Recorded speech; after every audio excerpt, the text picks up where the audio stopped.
રાજકોટમાં જંગલેશ્વરમાં ડિમોલિશનનો નિર્ણય લેવામાં આવ્યો હતો, જો કે અહીંયા અરજદારો હાઈકોર્ટમાં પહોંચ્યા અને ત્યાંથી તેમને રાહત મળી છે. હવે અહીંયા ડિમોલિશન પર સ્ટે લગાવી દેવામાં આવ્યું છે. રાજકોટ જિલ્લા વહીવટી તંત્રને ગુજરાત હાઈકોર્ટની લપડાક. ગુજરાત હાઈકોર્ટે ડિમોલિશન પર 3 મહિનાનો સ્ટે આપ્યો. 202 હેઠળની નોટિસ રદ કરવા ગુજરાત હાઈકોર્ટે આદેશ આપ્યો છે. અસરગ્રસ્તોની અપીલને ધ્યાનમાં રાખી હાઈકોર્ટે ચુકાદો આપ્યો.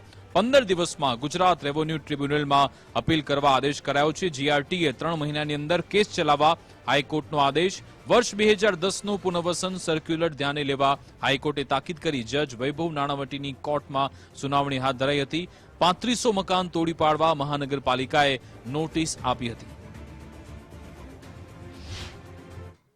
કોર્ટ સમક્ષ એ રજૂઆત કરી છે કે આ જે સ્લમ એરિયાઝ છે એ માટે ગવર્મેન્ટની એક તો 2013ની રિહેબિલિટેશન માટેની ગવર્મેન્ટનો જીઆર છે એ મુજબ આ બધાનો કેસ કન્સિડર કરવો જોઈએ.